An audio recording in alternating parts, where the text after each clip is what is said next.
All right, guys. So I finally tried Apple's Vision Pro.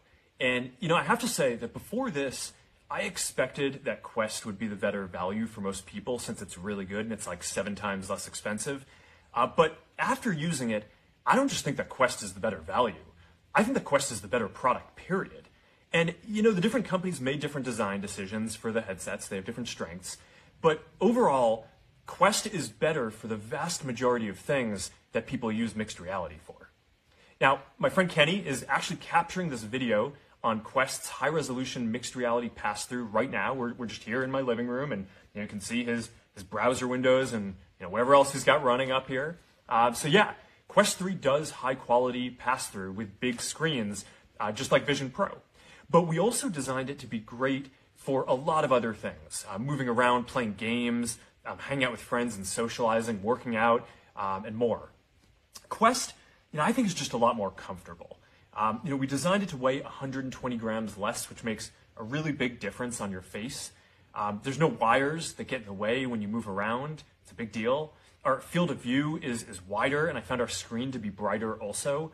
I also noticed that Apple's headset has this motion blur as you move around, which Quest is just a lot crisper. Now, Apple's screen does have a higher resolution, and that's really nice. But I was surprised by how many trade-offs they had to make to the quality of the device and the comfort and ergonomics and other aspects of the display and artifacts in order to get to that. Now, for input, Quest supports precision controllers that are great for games.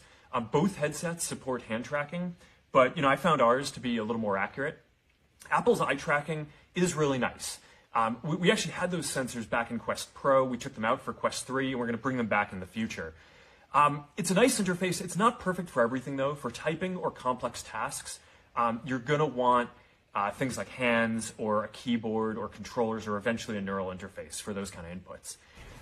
Quest's immersive content library is a lot deeper. We've been working with studios building virtual and mixed reality games and other content for a long time now. And if you want to watch YouTube or play Xbox on a big screen anywhere you go, that's only available on Quest for now. So, when I look around, it seems like there are a lot of people who just assumed that Vision Pro would be higher quality because it's Apple and it costs $3,000 more. But, honestly, I'm pretty surprised that Quest is so much better for the vast majority of things that people use these headsets for with that price differential. Now, look, I know that some fanboys get upset whenever anyone dares to question if Apple's going to be the leader in a new category.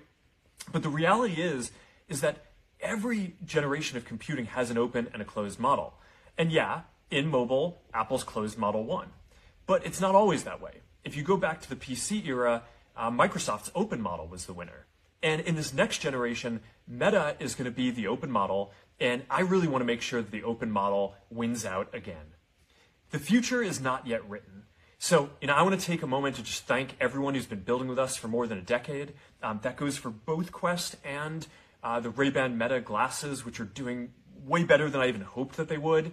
As the old saying goes, the best way to predict the future is to invent it. So I'll see you all out there.